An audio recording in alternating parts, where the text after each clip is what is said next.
Hello RAC Schools, thanks for tuning in to this tutorial video. This video is going to cover goals for priority schools and for focus schools. So from the instructions page, we're on step 6. We've already covered in other videos, steps 1 through 5. So first, to go over the difference between the goals for priority schools and the goals for focus schools. The good news is there's not much. If you're a focus school, this is your screen. The biggest difference is that in a priority school, there's a spot here for end of unit assessment proficiencies. Part of the requirements for priority schools is that they adopt the model curriculum end of unit tests, and then these are their goals for that. More on that in a second.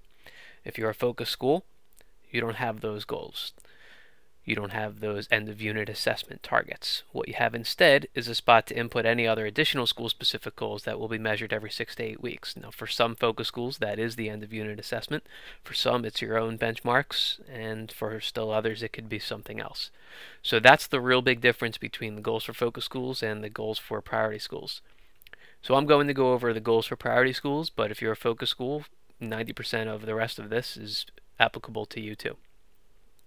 So for school goals, frequency of review, the metric itself, and then the goal in more specific language. So every 6 to 8 weeks, we have metrics for implementation progress of your SIP, and that's at least 80% of your SIP, your school improvement plan actions are accomplished for each 6 to 8 week period.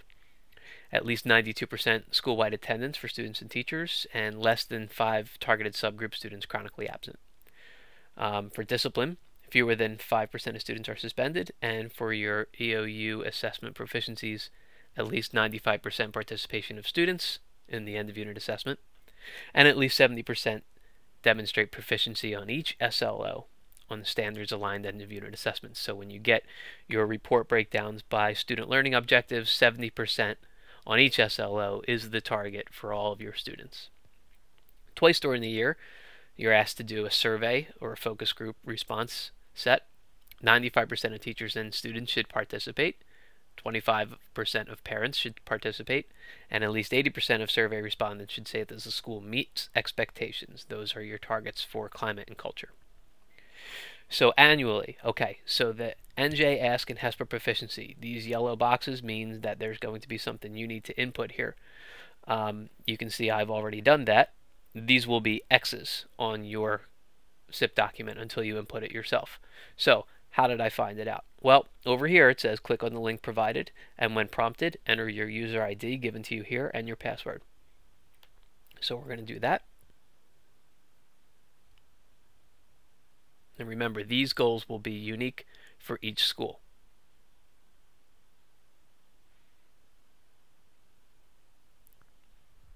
So once your browser opens the site, it's going to ask you for the password, and you'd have to go back and look at your SIP document, but I have written it down somewhere else. NJPTS at 12. Okay, and this takes you to the Office of Title I webpage, where you're asked to look at your school progress targets here on the left, and you have to find your school. So once you do that, you have your ESEA waiver information that gives you the yearly increments, your baseline proficiency from 2010 to 11, and then your yearly expected progress each year over the next 6 years, up to 2017. So you have to find your school. We've been working with Wood School, so just do Control F for find. Type in the name of your school. Oh, not that. There it is. Okay, so performance targets here for language arts literacy and performance targets for mathematics. Here's your school-wide subgroup. Here's all the rest of your subgroups. As you can see, each of your subgroups has different targets in both of these different subjects. So remember, in the SIP, it asked you for your school-wide proficiency. So my school-wide for next year, 2013 to 14, for language arts is 38.4, and for math, school-wide, it's 53.9. I go back to my SIP, I enter those here and here, and there you go. I have my NJ, Ask, and HESPA proficiency growth expectations. 38.4% of students proficient in ELA, and 53.9% proficient in math.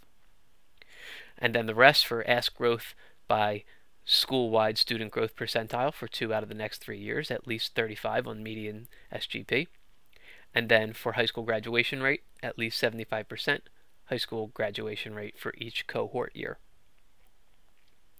And that's it for your goals for priority schools or for focus schools. Thank you.